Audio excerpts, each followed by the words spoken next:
Horse Thief Canyon, a timeless place of wonder, a place of mystery with a legend of a horse thief trapped in the canyon. A phenomenon experienced by myself and my wife on a late fall afternoon. We were on one of our photography expeditions looking to capture the rugged beauty of the canyon. The walk from the trail-head to the canyon requires climbing a hill and a well-worn, sandy path. It was not until we descended the trail down to the level of the floor of the canyon that we first experienced the sound of the slow shuffling of a weary horse and the creaking of leather, as if a grim-faced rider had turned and looked back over his shoulder. We paused and looked around. There was not a horse and rider to be seen. Looking at each other, we shrugged our shoulders and continued down the well-beaten path. As the mouth of the canyon narrowed and the steep walls climbed high above us, we began to have the eerie sensation of being watched by eyes filled with distrust. Where were those eyes watching us from? That dark cave, perhaps from behind large boulders in the distance? No, perhaps from the high ledges of the canyon. The more we moved forward, the more intense the feeling became. I considered it might be a mountain lion studying us. They have been known to traverse the area. We decided to ignore our uncomfortable feelings and moved forward with caution while I concentrated on my photography. As we approached the back of the canyon, there was no way forward but to climb the steep trail to the top. Standing at the foot of the trail, we once again heard the shuffling of a weary horse. The sound stopped as it approached the canyon wall. Then we hear the creak of saddle leather and the clomp of a boot hitting the dusty ground. Suddenly, wind rushes down the canyon floor, and within the sound of the wind is the sound of many hooves clattering straight towards us. Just as quickly as the wind had arrived, it dissipated, and all was quiet once again. Suddenly, it dawns on me. We are hearing the echoes of a distant past, of a time when a lonely, tired horse thief was cornered in the back of the canyon, chased by a determined posse, and destined to meet his demise.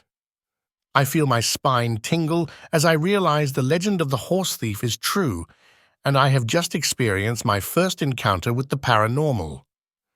Not wanting to hear any more, we climbed the steep trail up the canyon wall and made our escape. We walked the trail along the rim of the canyon, slowly losing the creepy feeling that just moments ago had invaded our very being.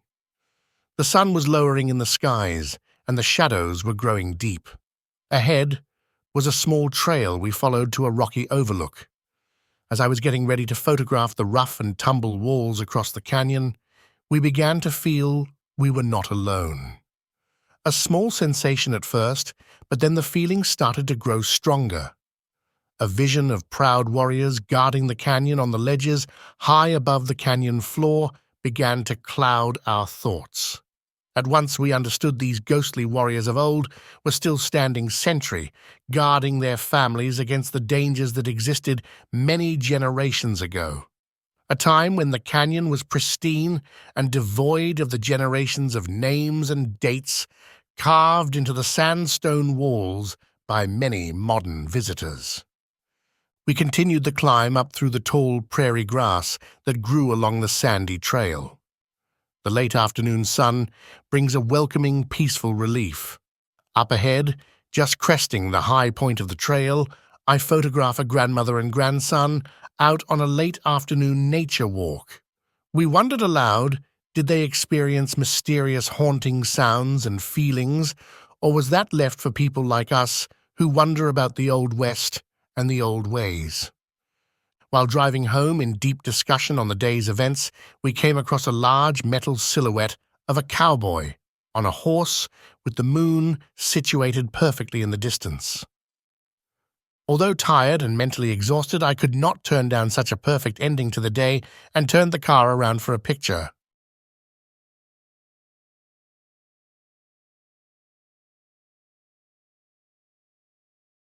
Recently, I felt the need to add more images of Horse Thief Canyon to my portfolio.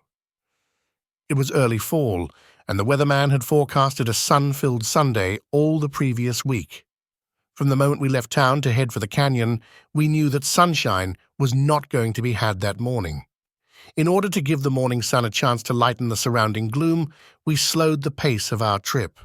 It was still dark and gloomy as we arrived at the canyon parking area. I knew to get good images on such a day was going to be a challenge, but we pressed ahead. The sun began to break through the clouds as we reached the hill leading to the canyon. We discovered an uncomfortable truth as we started the path to the top. Spiders had stretched their webs across the trail from the bushes and tall grass on either side, hoping to catch one last meal before the insects disappeared until spring. Adding to the gloom of the morning, the presence of the spiders and their webs gave an increasing sense of foreboding. Finding a long stick, we did our best to move forward, clearing some webs and ducking under others. The spiders and their webs became further and further apart as we approached the mouth of the canyon. This was a good thing for our peace of mind, but on the other hand, it meant they were harder to spot and much easier to walk into, which did happen on occasion. Walking the trail into the canyon, we listened intently for the sounds of a shuffling horse and rider. To our relief, we heard none. Perhaps a person only hears the lonesome, weary horse thief in the late afternoon as the shadows in the canyon grow deep. The time of day, he was entering the last desperate phase of his wild ride for life. I began to concentrate on finding photographs to take in the gloom of the morning.